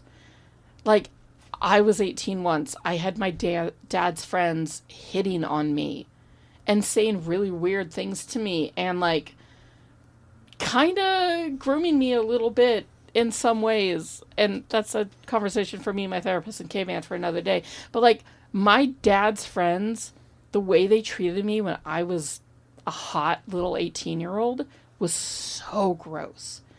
And watching this movie and seeing that subplot and seeing it from the point of view of the man is doing it and he's supposed to be the hero, the good guy, it's all played for laughs and, like, it's acceptable, made me so uncomfortable. And I hated that subplot so much that it almost ruined the movie for me. And I found joy in Oscar and, Elaine and Jeff because I could escape. I can understand why you like those three then, because it at least let you forget about what was happening with the other characters. In the British version, Robert, who plays the brother character, is seen hitting on a younger woman. But you don't really know her age. They never say the age, and she looks much older. Yes, and there's not an implied amount of, like, you see that he's hitting on her a couple times and kind of doting on her, but once his focus is taken away by this man trying to blackmail his family and the fact that his father was a gay and then all of the chaos and calamity that follows, he's not then still obsessed with whether or not he could get this young 18-year-old girl in the sack, the way that Martin Lawrence's character is. Like, it is played for jokes. Like, the character is rewarded. Martin Lawrence's character is rewarded a freshly turned 18-year-old child as a sex bride at the end of this movie. And it's gross. And that's my biggest issue with this film. Is like, I mean, yes, a lot of shit doesn't age well in both of them.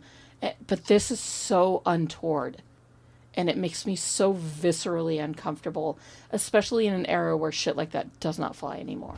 Or it's played differently, right? It's played differently from the point of view of, like, look at this pervert and what he is doing and we all shame him, as opposed to we're trying to root for Martin Lawrence to get with this 18-year-old child. So as we discussed before, the common thread of this movie is Peter Dinklage's character, named Peter in the first movie and Frank in the second movie. I think that we should probably just try not to confuse the folks too much and refer to him as Peter from here on out, because either his character's name is Peter or he's Peter Dinklage. Either way. Peter 1, Peter 2? Peter 1, Peter 2, yes. Or you can call him Peter and Frank. Kind of like the next movie we're doing next. Oh my god, we have 3 Peters.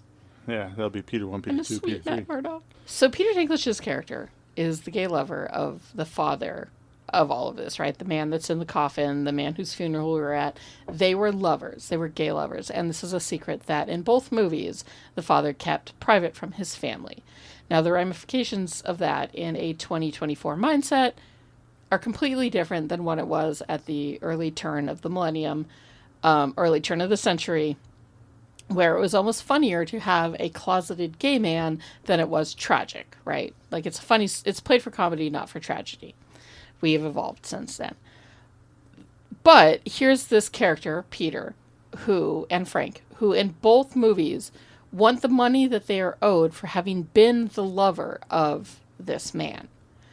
And I would like to think, in my heart of hearts, that when the father in both movies and Peter/Frank meet, it is not his money that Peter/Frank falls in love with, but it is in fact the man. I would like to think that it was a genuine connection between two people and a proper, true love story that the dad just kept on the DL instead of it being, a gold digger out for money. I definitely don't get that in the British version. I kind of get it in the American version. Original version, but I feel like in the American version, it's still a long-term relationship that is built on love. The British version, he's more like, we were actual lovers. Yes, we were together for a long time. I feel like I'm owed something.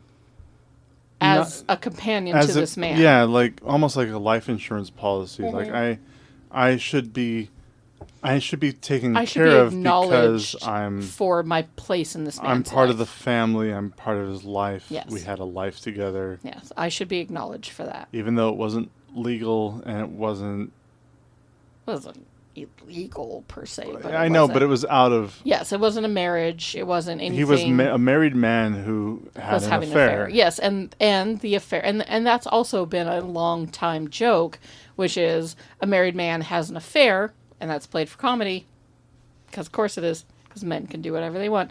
A married man has an affair, and his affair partner, his mistress, or mister in this case, wants a piece of the action after he's dead, because that's what they are owed. It is like Ethel Beaver is giving the eulogy at the funeral of Mayor Gunderson in Parks and Rec. We just finished Parks and Rec like a couple hours ago, guys. It is on my brain. I love that show so much. But that is the point of it, right? Here is the affair partner who is here at the funeral to get what they are owed. And it is played in different ways because he's a man. So now the father has had this secret gay lifestyle, and he is a little person. So that plays into comedy because he's small. And obviously, this particular position puts the brothers, Daniel and Robert, and then Aaron and Ryan, into a peculiar position. Because all of a sudden, on the day of their father's funeral, they're finding out that he was also a bisexual man involved with a gay man, who happens to be what he is physically, right? And that is played for humor in different ways. But in the British version, I kind of feel like it was played with reverence, and in the American version it's played for laughs. You know, the fact that he's a white little person. They make jokes about, oh, you're fine with our dad shacking up with a white guy, but you're not okay with the fact that he's a little person. Like, you know, here's a black man involved with a smaller white person. They're going to make jokes from every angle in the American version. And they do. Yeah. And they all make you go... when they didn't need to, because the British version did it perfectly without doing any of that. Yeah, there were references to the man's size, but not necessarily out of comedy. It's more out of description. Like, yeah, I'm pointing to that person. Which person? The person who's 4 feet tall. Yes. Like, that's the person that I'm talking about. Yeah. That's as much as they get into it, whereas the American version draws is like, it out. Yeah, like, I need to be more specific because you don't understand what a little person is. I know that Peter Dinklage in the past has had some issues with how certain movies take on the idea of dwarfism. I know that I think he is specifically called out the Narnia movies for... That's true, he did call that. Like, not doing it right? Like, he was uncomfortable on set with the idea of what his character was versus in, like, The Station Agent or an Elf or in other movies where his size has been played with respect. So, I don't know how Peter Dinklage feels about these particular movies, but he was in both of them, and I would like to think that he was okay with how his character was portrayed. But Peter Dinklage fucking shines in both of these movies. His character of a sort of naive, young, gay, sassy, bitchy man in both films is the catalyst for all the problems, right? He wants an X amount of money, be it £15,000 or $30,000. He wants, he is blackmailing these grieving sons for money, which, by the way, these two men don't necessarily have, because Robert, the famous, rich brother, the writer brother, is not actually rich, right? It's all a big fake persona. It's all a big ruse to be like, look at how successful I am, but the reality is that financially he's not doing well. And the American version is even worse, right? The character is really struggling financially, and either way, they don't have the money to offer their brother, the Aaron/Daniel character, who now puts it upon himself to get rid of this problem. But in doing so, he has to sacrifice a different home, a down payment on a house or a flat to get him and his wife out of this situation that his wife is deeply uncomfortable with, as in living with the in-laws and being, disrespected by your in-laws. So he has to sacrifice his future life and happiness in order to pay off this man, Peter Dinklage's character. And the brother has nothing to do with it, but the brother's the one that causes the problems by tying him up and gagging him and drugging him and potentially murdering him. The story of David and Jonathan that the preacher tells in both movies. Yes. Okay. So each funeral is opened up with the father's favorite Bible verse. And it's like David and Jonathan are supposed to be like very close. Mm-hmm. And of course, if you close close. In biblical terms, they're just friends. Yes. But in biblical terms, they're a little more than yeah, they are very no, honestly. Like you read the they are so close, and the Bible does everything it can to not say it's they like were lovers. These days when people or they were people who were just like, we are really into each other, but because we are devoted to this religion, we can't be together. We are not going to be together. Yeah, because of course religion has to fight against the natural urges and likes of people, which is a story for another day. But so there are a lot of jokes both leading up to and immediately following the reveal that the father is a gay man.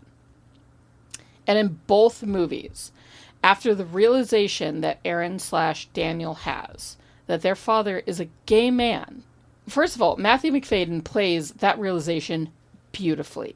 It starts out when he's looking at the photos, because of course Peter Dinklage's character has photos proving this. Like, he has physical proof that that he was lovers with this man's father. He's looking at the photos, and at first he laughs because he thinks it's a joke.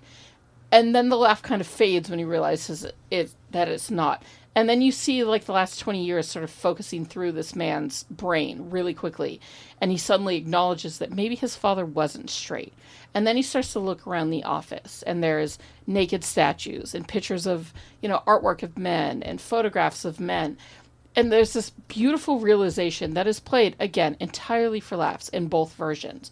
But in the British version, there is a silence and a power in the way Matthew Macfadyen acts and realizes in that moment that his father is not who he thought he was. Whereas in the American version, it's just instantly passed off for a joke. Just instantly. Like Chris Rock makes a joke, and the realization that his father was a gay man does not set into him. It's almost like he acknowledges it, and then he turns it into a joke, and he moves on, versus the British version, where you sit with Matthew Macfadyen for a moment as he has this realization, and you read it on his face. And that was a beautiful moment. I thought that was an incredibly well done moment of acting, of the choice, right? Like, it's so very well done. And then in both movies, the men leave the room, they leave the blackmailer, they leave. And the first person they interact with is a man in the hallway telling a story about how when they were kids, the father always made them go skinny dipping. And that line fucking slays me in both movies, because it is just the right joke to drop just then. Oh, did I ever tell you about the time how when we were boys, your father always made us get naked together? And that's so goddamn they went funny. Skinny dipping together. And in both movies, they do a really good job of... It's funny on both. It's honestly, I think, the best way that the American version plays with the British script is that moment, because it tells you everything you need to know about the father character in one single line, and it's genius in both times. I think it was the American version. I don't think they did it in the British version. But the American version brings up the 1938 Time Magazine's Man of the Year. It was very quick, and I don't know why they put it in there. 1938 Man of the Year. It was Adolf Hitler. Yes. Yes. And at first when you hear that, you're like... In the American version? Yes. In what? It was around the same time. It was soon after the priest had... My father was born... It was soon after the body fell out of the coffin. Yes. And it was the speech. Yes. And my father was an exceptional man. Yeah, he was an exceptional man. He was born during this time. Yeah. And that time that he was born during... Yes, he was born the same year... As Hitler. Hitler was the Time Magazine's Man of the Year. And I had to look it up just because I was like, I'm sorry, what Adolf Hitler made did you not Time know that? Magazine's Man of the Year. Oh, did you not I know did that? not know that. And after very little research, it's easy to find out that Time Magazine doesn't just put up, you're not Man of the Year because you do great things. Oh, no, it's good or bad things. It's Man of the Year because you're good and bad, or bad. So I'm an elder millennial. I'm going to be 40 this year. I remember magazines. Magazines are not a thing that they used to be. I had an Entertainment Weekly subscription. Same. Vanity Fair. My dad always got Vanity Fair, which I found kind of odd, but he really liked the articles. I got a lot of Sports Illustrated and Maxim. I'm not shocked by that. And but we got a lot of Vanity Fair. In fact, it was Vanity Fair that led me... FHM. Yeah. Stood for him magazine. Yeah, so you got all like the booby mags. I got the booby mags. But I got the artistic Hollywood elite magazines, right? We got Entertainment Weekly, but more so we got Vanity Fair and the New Yorker. I did get Entertainment Weekly. Like the New Yorker was also another thing that my dad got a lot of. And Vanity Fair was how I found out about Hamlet 2, because they were like, filming soon, this movie with Steve Coogan called Hamlet 2 Hamlet 2 dares to take on a sequel to the famed Shakespearean tragedy, and I thought, I want to see that. And then Hamlet 2 turned out to be what it is. And so it's interesting. But anyways, so magazines used to exist, right? And they don't anymore. Like, Time Magazine is like the only magazine that still exists, because Taylor Swift was just recently Woman of the Year, and people lost their goddamn minds about it. like Time Magazine is the only, I think Vanity Fair still exists, but I rarely ever see it anywhere except outside of like airports. But man, I fucking loved Vanity Fair. Their Hollywood issues every year. Whew, I would rip out those pictures and hang them around my bedroom. And I would stare up at Angelina Jolie in like a corset at night, and I would think things. And here I am today.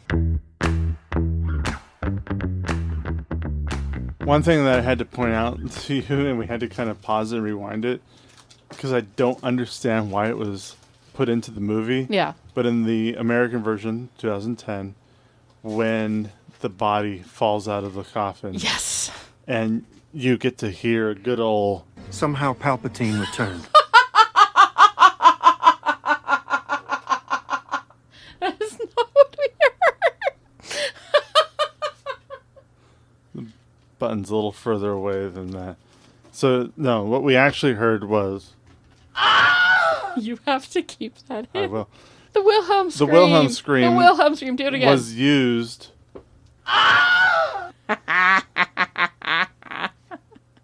As longtime Hollywood movie nerds, you and I are very aware of what the Wilhelm scream is. If our lovely listeners are not aware, Caveman, what is the Wilhelm scream? So the first Wilhelm scream was made for a movie in 1951 from a movie called Distant Drums. Mm-hmm. And it was essentially a guy falls into a river as they're crossing it on horseback and gets eaten by a crocodile or alligator. And that specific sound effect has just been reused over and over by an actor named Sheb Woolley. I mean, this scream's been in every movie, especially since. Action films. Yes, every Star Wars film, every Star Wars property. Yeah, the Wilhelm scream. They make it a point to always put a Wilhelm scream. A lot of the Marvel ones too. You can always when you hear it, it's just one of those. You recognize it immediately, right? It's a scream of somebody going over a edge of something. It's dropping from a far height. That's somebody who's about to be murdered. Like, this is a scream of terror, and it has been used in every film since what, 1951? You said? Yeah. Yeah. A man getting bit by an alligator and he screams. Okay, quiet. Quiet. Sit out, George, me. Okay, right.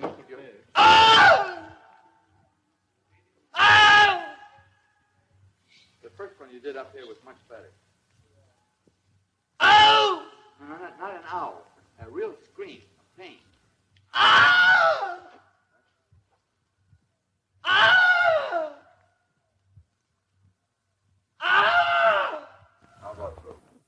So to use it randomly in a moment where the body falls out of the coffin. Yes, it was.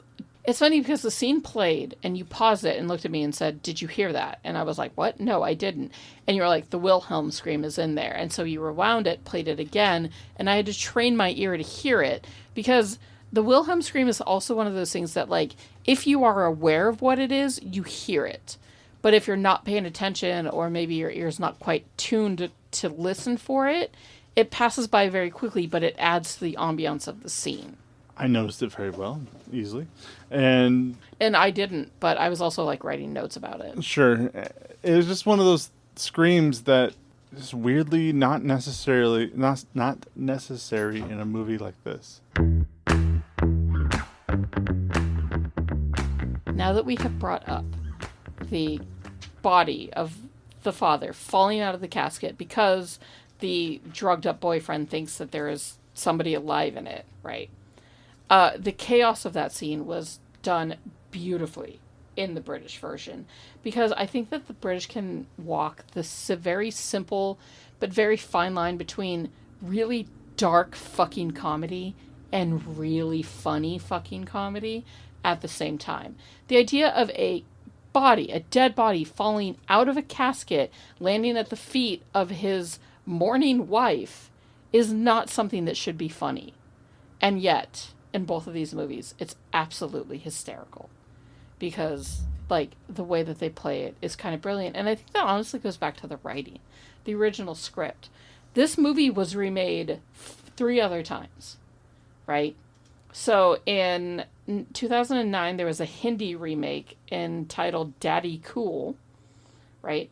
And then also in 2010, after the American version came out, a Kannada remake came out, which I think is another version of Indian film, or at least South Asian like film, right? It's another sort of like Bollywood shoot off, and I know nothing about it, so.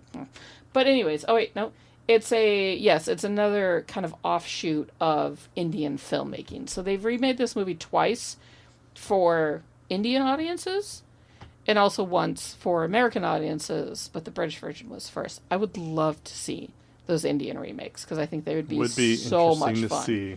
Yes. Is Peter Dinklage in those too? Unfortunately, it doesn't say so, but if only.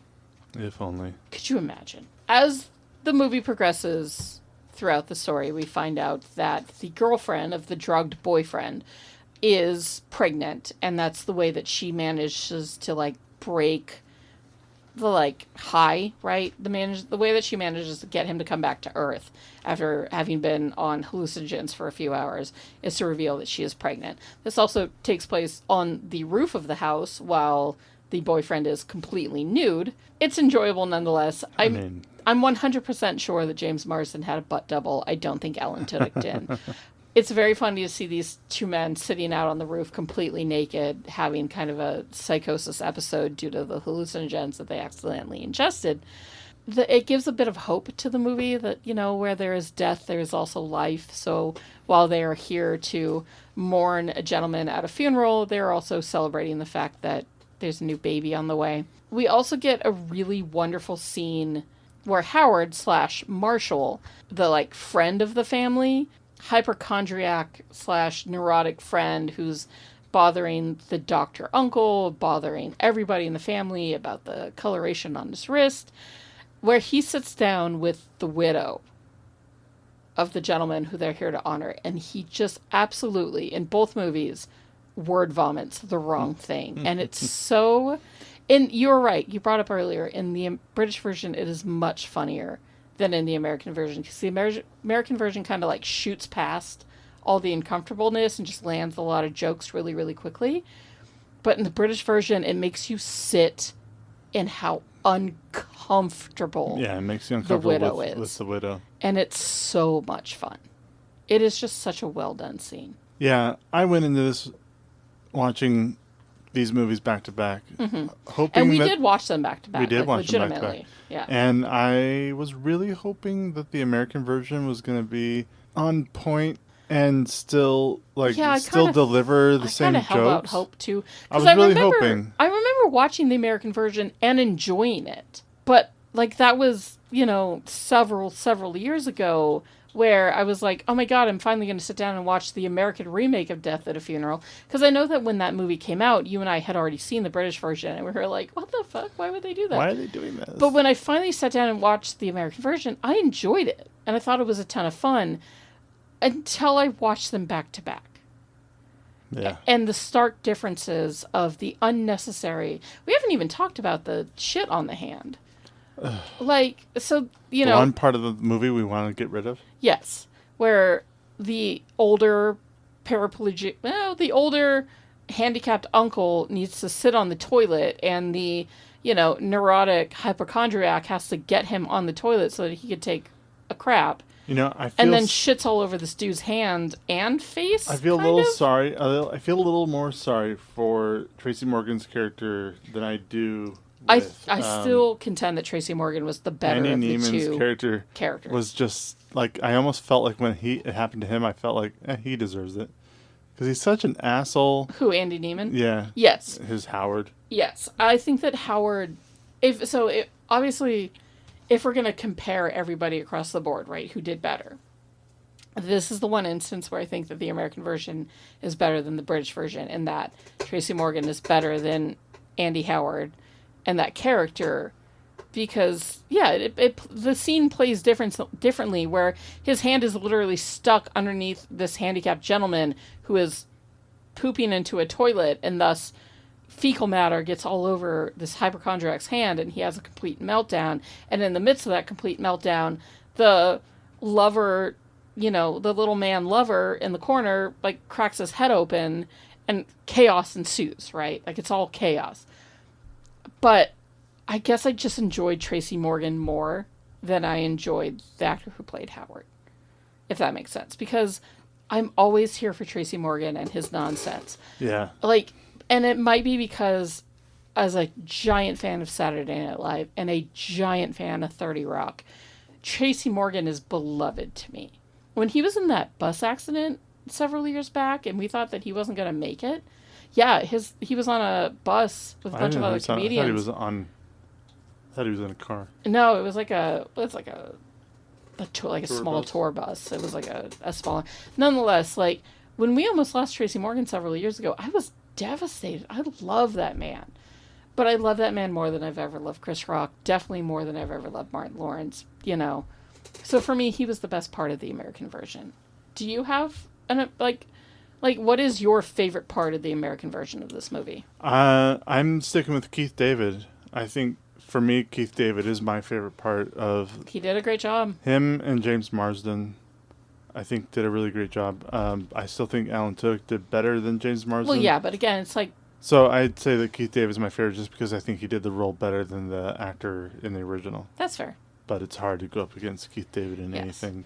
And we're also not spoiling the end of this movie so much because, like, we could talk at length about the end of this movie and what happens with Peter Dinklage's character. Details, yeah. Yeah, but honestly, if you haven't seen Death at a I feel like Funeral... this is one of those movies that a lot of people haven't seen. Yeah, go watch it. Yeah, go watch this one. The British version is streaming on, as of right now, it's streaming on Amazon, correct? Yep. And if you don't mind ads, the American version is on Freevee. So if you have an Amazon account, you can have Freevee. If you've made it through all of this and you've been like, I've never seen this movie, but I'm curious what they have to say, go watch either version. Definitely watch the British version. But like, if you don't want to, if the Chris Rock and the Martin Lawrence of it all is more your jam, go watch that too. It's both are essentially free to watch for most people who have streaming services. If you have the time and the want, watch them both and make the judgment by yourselves. Yeah. But I think you'd probably agree with us. The way that this movie ends is delightful, right? The eulogy is given and the funeral ends, like this chaotic funeral finally ends. And it does end, the British version at least, and the American version to an extent. It's the same sort of story plot, but it is different lines. But I mean, Matthew McFadyen definitely does a better job with the eulogy at the end than Chris Rock does. Absolutely, sure. Because Matthew McFadyen plays it real and Chris Rock plays it for a joke. And I think that's my main issue with the American version. The British version is that the British version is played with real people in the midst of this insane calamity, and the American version is played with assholes in the midst of this. Not to forget, too, that it ends with Martin Lawrence's character, Ryan, being picked up by the young girl, and a joke is made that they have an R. Kelly car service. Yeah. Because get it? Yeah, straight up an R. Kelly... A pedophile joke is made in the face of... It's... I don't understand why they had to, what's the point of making and these... it ruined so much of this movie for me. Which tells you what producers think American audiences want to hear. Well, at least in 2010. Maggie, first tell me what you would give the 2007 British version of Death at a Funeral out of 5 stars, and then tell me what you'd give the 2010 version. Okay, if we're going right into it, the British version, I'm giving a 4. Part of me wants to give it a 4.5, but I feel like I just kind of can't. So I'm going to give it a 4 for its use of wit, its use of sincerity, and for its use of just dark humor. Because this is a dark comedy. And it's not as dark as some out there, but it is a sort of delightfully, lightly dark comedy. This is a gray comedy. And I think that for the cast, for how it's done, for everything across the board, the original version in 2007 gets a 4. The American version, I would give a 2.5.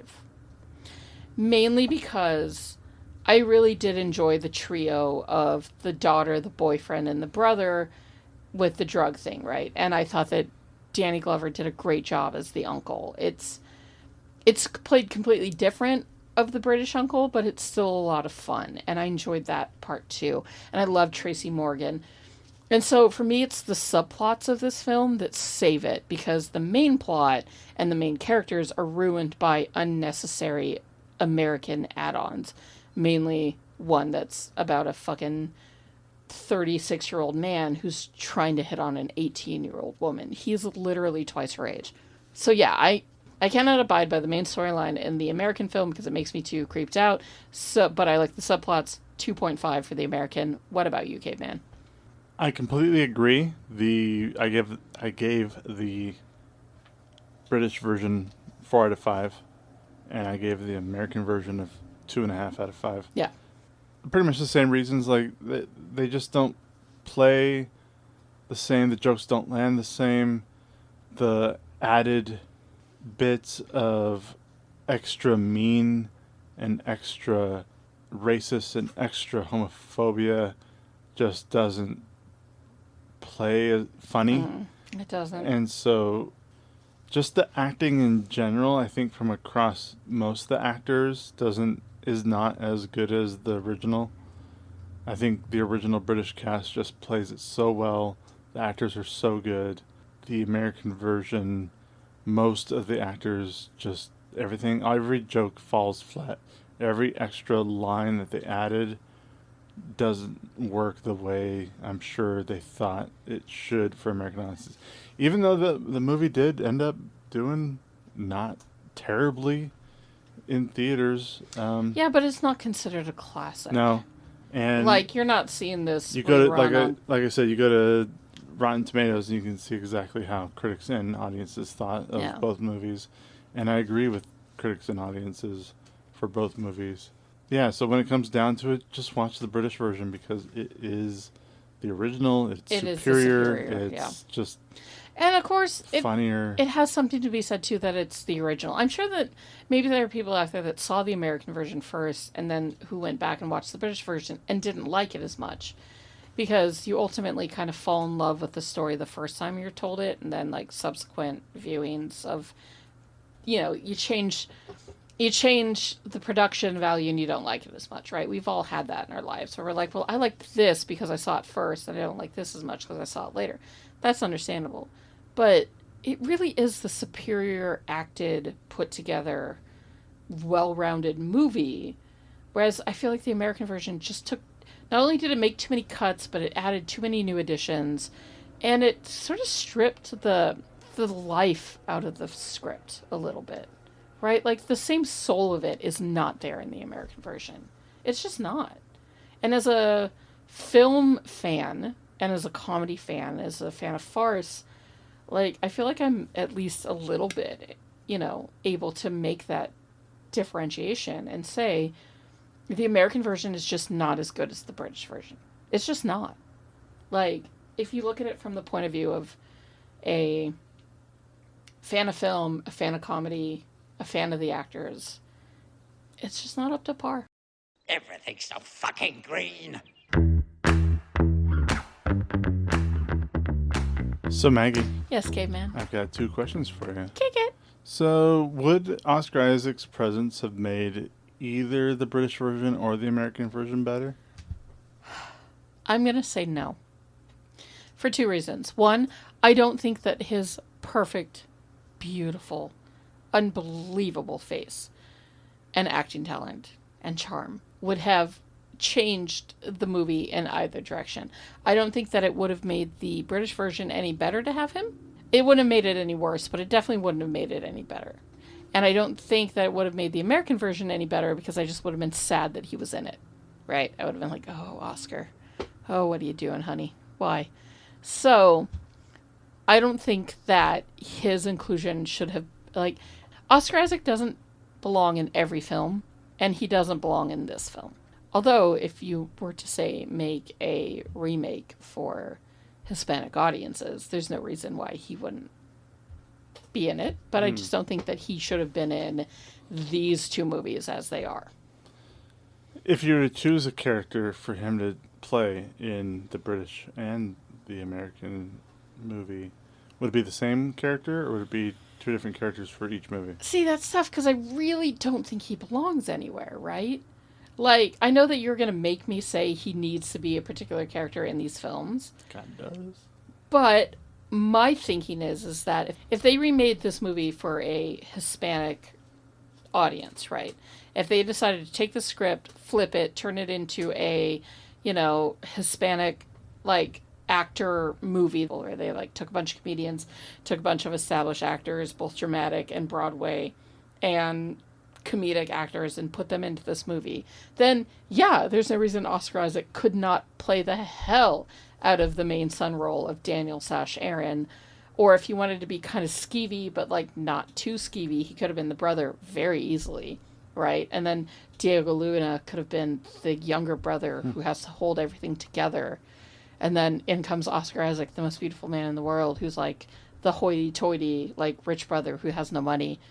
Yeah, I want to watch, oh my God, I'm thinking about that in my head right now, and I want to watch the book out of that.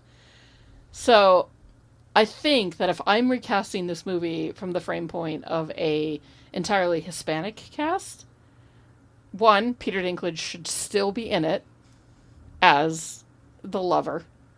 Sure, absolutely. They absolutely should still get a very funny white man to be the boyfriend who comes in and accidentally gets dosed with acid and has an entire trip, right? Whether it's Alan Tudyk again, or say maybe a Jake Gyllenhaal, or somebody else that's really handsome but kind of dumb. John Cena would be good, but he'd have to give a bigger part. Josh Hartnett. Josh Hartnett would do a good job, although this is kind of early 90s. Or mid 2000s. I mean, mid 2000s. Yeah. So 100%. I want to see the long and short of it is that I want to see Oscar Isaac as the douchey brother role, because I think he would be divine in that role. But I'm not going to put him into that in the American or British version because he just doesn't belong. So if they remade it, yes, let's do this. Oh my God, please do this. Hollywood, you're missing out on so much money. Just do this. And that has been this week's bonus episode of Movie Mingle, where we talked about Death at a Funeral versus Death at a Funeral. I think it's safe to say that we prefer the British version, but there is some stuff to love about the American version as well. And honestly, art is subjective, so you're allowed to love whatever you like. If you'd like to join in on the discourse and get to talking to us, you can always find us at MovieMinglePod on both Instagram and Threads and Letterboxd, where you get to find out how I, Maggie, rate all these movies. You can also write us at movieminglepod@gmail.com, which frankly not enough of you people are doing, to reach out to us and let us know what you think about the show or the episodes or the movies or whatever. Please leave us a 5-star review or whatever you feel is the best for us.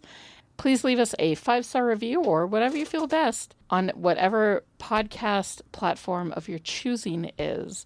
And frankly, we're just happy to have you along for the ride. It's been a goofy few months of making this podcast and watching movies and thinking about it and talking about it. We've had a ton of fun, and we hope that you're enjoying it as well. Please tell your friends about us if you haven't. Say, oh my God, you like movies? I've got a movie podcast that my friend does. Let me tell you about it. That would be a huge help for us as we're trying to build our fan base a little bit more. And we're doing this out of love and appreciation for all of the people listening and for all of the movies that we enjoy so much. So, in the meantime, the episode to come is about Spider-Man No Way Home, where you're going to hear me nerd out on things that make no sense to you, but I cannot wait for. But until then, go to your local funeral and go mingle. Bye. Are you an effective team? We are an effective team. Let them fight. How did you just do that? I'm a really good lawyer. Here on Caladan, we've ruled by air power and sea power. On Arrakis, we need to cultivate desert power. Welcome, Mr. Beach. What's that bar? I'm a little confused. Well, we wouldn't want that, would we? I don't want to brag, but I will. I was in the Avengers. The Avengers? Yeah. That's great. Thank you. What is that? I'm going to make him an offer he can't refuse. Toga, toga, toga, toga.